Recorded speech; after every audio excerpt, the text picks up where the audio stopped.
स्वराज्य पैनल का press conference संपन्न। चुनाव जीतने के बाद कर्मचारियों का रखेंगे विशेष ध्यान। मुंबई, स्वराज्य पैनल के उम्मीदवारों द्वारा दादर पश्चिम मनपा जी उत्तर विभाग के बाहर दी म्यूनिसिपल कोऑपरेटिव बैंक ली।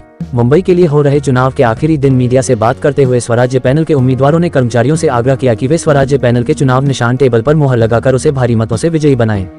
इसी दौरान उन्होंने विपक्षियों द्वारा चुनाव में धन के बल पर चुनाव जीतने के प्रयास को लेकर कड़ा विरोध जताया है। मीडिया से बात करते हुए स्वराज्य पैनल के उम्मीदवारों ने कहा कि विरोधी अपने चुनाव को हारते हुए देख पैसे से वोट खरीदने का प्रयास कर रहे हैं, लेकिन मतदाता समझदार और जागरूक है। स्वराज्य पैनल के उम्मीदवारों ने कहा कि 21 तारीख शाम को फैसला आने के बाद दी म्यूनिसिपल कोऑपरेटिव बैंक ली। मुंबई में स्थानीय लोगों को रखने तथा मनपा कर्मचारियों का विशेष ध्यान रखा जाएगा। जितना ज्यादा से ज्यादा बैंक द्वारा सुविधा कर्मचारियों को मिले उसके लिए हम पूरा प्रयासरत रहेंगे। इस चुनाव में हर पैनल से 19 उम्मीदवार मैदान में है। हर कमेटी और पद के लिए 19/19 उम्मीदवार हर पैनल से मैदान में खड़े हैं, जिससे हर मतदाता को 19 वोट देने का अधिकार है। फैसला 22 अगस्त को आने वाला है। इस मौके पर स्वराज्य पैनल के उम्मीदवार अश्विन प्रकाश बेस, दिगंबर लक्ष्मण सुवर्णकार, विकास श्रीनिवास रेवस्कर, पूजा गुलाबराव घनमोडे, एक दिगंबर रमेशराव कावले, नित्यानंद यशवंत करंजेका, आनंदा भैरू बरकाले, सचिन गंगाराम महाडिक, अमोल भिकायेवाला, प्रमोद वसंत जिरमुटे के साथ साथ पैनल के सभी उम्मीदवार मीडिया से रूबरू होते हुए अपने इस चुनाव के जीतने को लेकर काफी उत्साहित दिखे।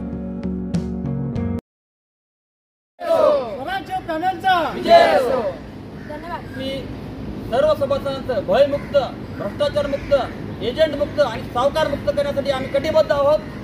आमच्या स्वराज्य पॅनलचा टेबल या निशाणीवर तुम्ही सर्वांनी मताधिक्याने आम्हाला सर्व पॅनलला विजयी करा।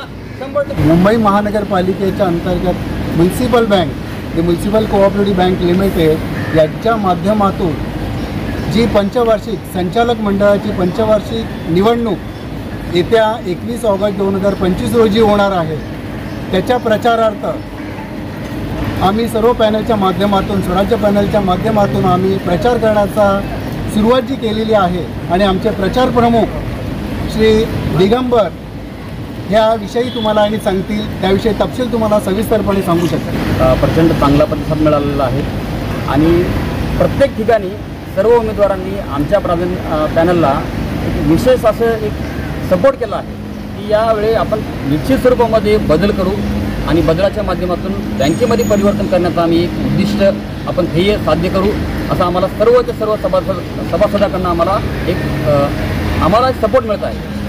दुसरी महत्त्वाची गोष्ट म्हणजे ज्या उद्देशाने, ज्या कारणामुळे आम्ही इथे थांबलो आहोत, ज्या उद्देशाने आम्ही जे प्रचार करत आहोत, यामध्ये जे काही सभासद वर्ग आहे, बँकेचा जे काही सभासद वर्ग आहे, त्यामध्ये त्यांच्यासाठी न्याय मिळवणं हा एक आमचा उद्दिष्ट आहे। विशेष बाब म्हणजे जे आधुनिकीकरण झालं आहे, आधुनिकीकरणाच्या माध्यमातून बँकेमध्ये जे काही बदल करणं आवश्यक आहे ते आपण बदल करण्यासाठी आम्ही संपूर्ण आमचं पॅनल प्रयत्नशील असणार आहे। दुसरी महत्त्वाची बाब, बँकेमध्ये जे काही व्यवहार आहे यामध्ये पारदर्शकता आणणं हा देखील आमच्या पॅनलचा एक अतिशय महत्त्वाचा अजेंडा आहे। त्यामध्ये बरेचसे असे विषय इच्छितो, या संचालक मंडळाच्या निवडणुकीमध्ये 19 उमेदवार निवडणुकीसाठी उभे आहेत। त्यामध्ये रिझर्वेशनप्रमाणे 14 हे सर्वसाधारण गटासाठी आहेत, 2 महिला प्रतिनिधी म्हणून आहेत, 1 अनुसूचित जाती जमातीसाठी आहे, 1 इतर मागासवर्ग प्रवर्गासाठी आहे आणि 1 विभक्त भटक्या जमाती यासाठी आहे। असे एकूण 19 उमेदवार आहेत आणि यासाठी जी वोटिंग करण्याची जी कार्यपद्धती आहे त्यामध्ये जी सफेद मतपत्रिका आहे, व्हाईट मतपत्रिका आहे, त्यामध्ये मतदाराला मतदान करतेवेळी कमीत कमी 1 मतदान करायचं आहे आणि जास्तीत जास्त 14 मतदान करू शकतात। जी महिला प्रतिनिधीसाठी जे 2 सीट आहेत त्यामध्ये मतदार हा कमीत कमी 1 मतदान करू शकतो आणि जास्तीत जास्त 2 मतदान करू शकतात। भटक्या जमातीमध्ये कमीत कमी 1 आणि केवळ आणि 1च करायचं आहे। जी अनुसूचित जाती जमातीमध्ये 1 आणि 1च मतदान करायचं आहे। त्यापेक्षा जर जास्त मतदान केलं तर ती मतपत्रिका बाद होईल।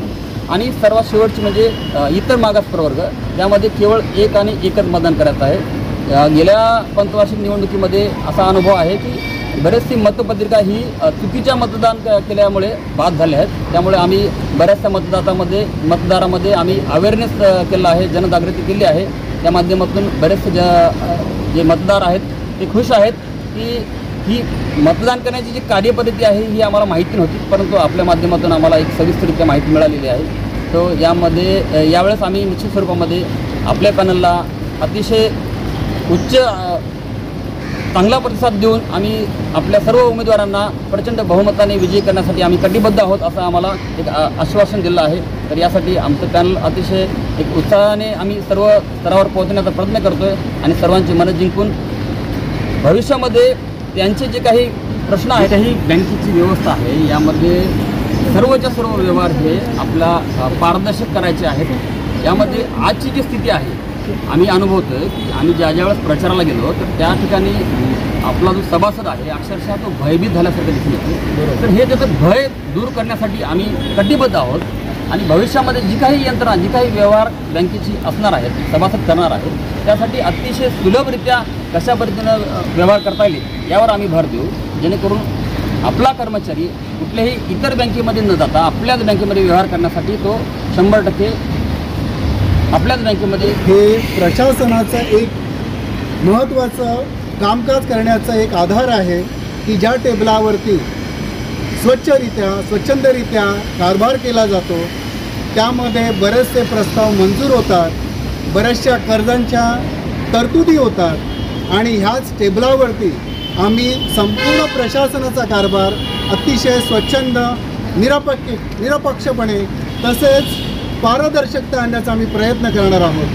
हे आम्हाला आमच्या सगळ्या कामगार कर्मचारी वृंदांना विनंती आम्ही करतो आमच्या पॅनलच्या माध्यमातून. चुनाव 100% मतदान करून आम्हाला विजयी करायचा आहे आणि हा विजयाचा आमचा नसून हा मतदानाचा विजय आम्ही मानतो आणि जर आम्ही ह्या निवडणुकीत जिंकून आलो तर आम्ही नक्कीच पारदर्शक भूमिका बजावून मतदार लोकांच्या विश्वासाला सार्थ ठेवू. मी चुनाव लढवत आहे ह्याच्यासाठी की मी जेव्हा सभासदांपर्यंत गेली तर त्यांचे जे प्रश्न आहे ते सोडवण्यासाठी आणि विशेष म्हणजे महिलांसाठी इतर बँकांमध्ये जे महिलांना सुविधा मिळतात जसे की योजना मिळतात उदाहरणार्थ कमी दरामध्ये व्याज वगैरे ह्या ज्या योजना मिळतात त्या योजना मी म्युनिसिपल बँकेच्या याच्यामध्ये आणण्याचे प्रयत्न नक्की करेल आणि परत महिलांच्यासाठी विशेष कक्ष जसं महिला आपल्या बँकेमध्ये येतात तर तिथे त्यांची फसवणूक होऊ नये किंवा इतर गोष्टीसाठी गैरसोय होऊ नये याच्यासाठी विशेष कक्ष त्यांच्यासाठी उभारण्याचे प्रयत्न करेल आणि इतर ठिकाणी जसं महिलांना 30% आरक्षण असते त्याप्रमाणे आम्ही जे निवडणुकीमध्ये पण महिलांसाठी 30% आरक्षणाचा प्रयत्न नक्की करू. त्यासाठी मी महिलांसाठी प्रयत्न करेन.